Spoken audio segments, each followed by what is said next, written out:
첫째 날입니다. 죽음의 문제, 형벌, 죄싹, 외부의 침입자, 그리고 불의한 죽음이라고 하는 어절이 보이는데요. 모아보면 죽음은 죄싹이다. 외부 침입자이다. 이 죽음의 문제를 해결하기 위해서 십자가가 필요했다라고 하는 창세기의 복음을 전해 듣고 있습니다. 본문을 확인하도록 하겠습니다. 창조주로부터 분리된 세상에서 살아가는 것에 대해서 가장 참혹한 점은 모든 삶의 뒷면에 도사리고 있는 죽음이 어느 순간이든지 치고 들어올 준비가 되어 있다는 것입니다. 죽음은 우주의 유일한 생명의 근원인 창조주로부터 단절된 우리가 지불해야 할 형벌, 죄의 싹시입니다. 따라서 그 죽음의 현실과 그보다 더 중요한 해결책을 찾는 것이 성경 예언에서 중요한 부분이 됩니다. 그 해결책은 오직 예수님과 그분의 죽음과 부활에서만 찾을 수 있습니다. 성경에 나타난 죽음에 대한 첫 번째 언급과 그 첫 번째 사건은 죄의 문제의 심각성을 이해하도록 도와주고 있고 하나님의 해결책을 이해하는 데도 중요한 도구를 제공하게 됩니다. 물론 예언서의 주요 주제인 죽음에 대해서도 잘 설명해 주고 있습니다. 그 죽음에 대해서 중간 부분에 성경 말씀을 읽으라고 하는데요. 창세기 2장, 내가 먹는 날에는 반드시 죽으리라. 고린도전서 15장, 만일 죽은 자가 다시 살아나는 일이 없다면 하나님이 그리스도를 다시 살리지 아니하셨으리라. 요한계시록 1장, 곧 살아있는 자라 내가 전에 죽었었노라. 사망과 음부의 열쇠를 가져노니. 이 세 구절들은 죽음에 대해 처음 언급한 죽음의 사건을 포함하여 사람이 왜 죽는지, 하나님께서 죽음을 어떻게 보시는지, 그리고 우리의 문제에 대한 그분의 해결책이 무엇인지를 말하고 있습니다.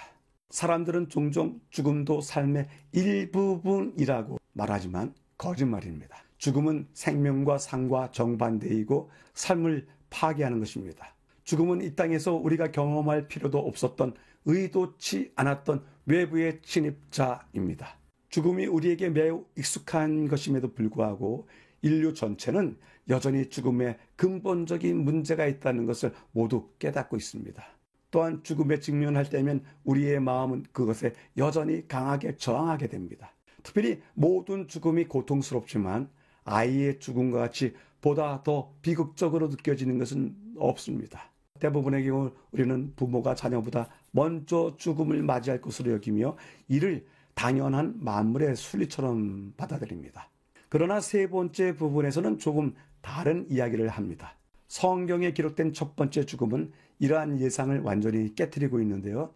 아담과 하와는 자신의 죽음을 겪기 전에 의로운 아들이 불의한 형에게 살해당하는 죽음의 비극을 먼저 경험하게 됩니다.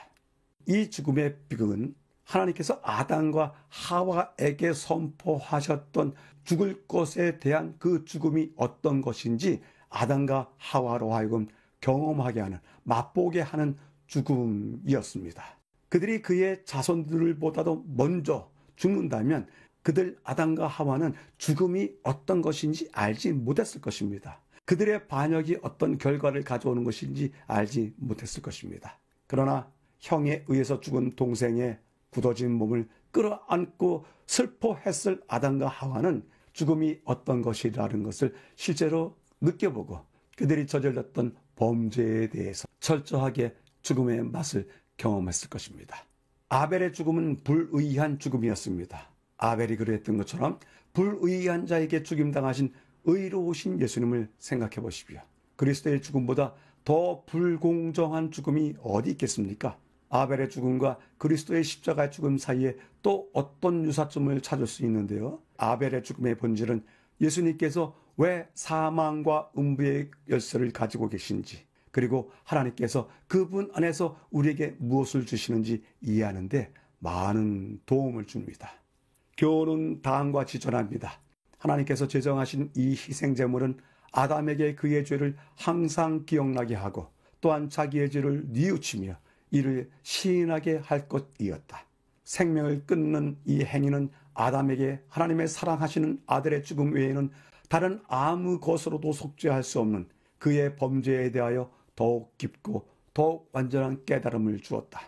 죄인을 구원하시기 위해 이러한 속량물을 주신 무한하신 인자와 피할 데 없는 사랑에 대하여 아담은 경탄하지 않을 수 없었다라고 전하고 있습니다. 넷째 날을 요약하겠습니다. 죽음의 문제라고 하는 제목으로 다루었는데요. 죽음에 대한 첫 언급, 첫 사건에 나타난 교훈을 다루었습니다. 세 가지를 확인해 보겠는데요. 우리는 죽음에 대해서 익숙하기도 하고 죽음의 근본적인 문제들을 다들 알고 있다. 그러면서도 강하게 저항한다. 죽음을 확인하면서 우리는 하나님의 해결책도 기대하게 된다. 그리고 아벨의 죽음 속에서 십자가가 투영되고 불의함이 드러난다. 사실 첫 번째 죽음은 아담이 맞이해야 되지만 첫 번째 죽음을 아벨이 맞이했습니다. 그 아벨의 죽음 속에 불의함이 드러났고 또 예수님의 십자가에서도 불의한 것이 온전하게 드러나게 되었다라고 하는 이야기들을 끌고 왔습니다. 여쭤봅니다. 삶의 비극적인 결말을 생각하면서 우리는 구속에 대해서 어느 단계까지 그려보고 있습니까? 막연한 희망인지 아니면 성경 말씀에 의해서 그의 부르심을 듣는 것, 그리고 죽은 자 가운데서 일어나는 것, 그리고 점차로 진행되는 그 과정이 어디까지 상세히 그려가시면서 여러분들이 기대하고 계신지요? 우리 신앙의 핵심인데 자주 그것들을 그려보게 되시길 바라봅니다.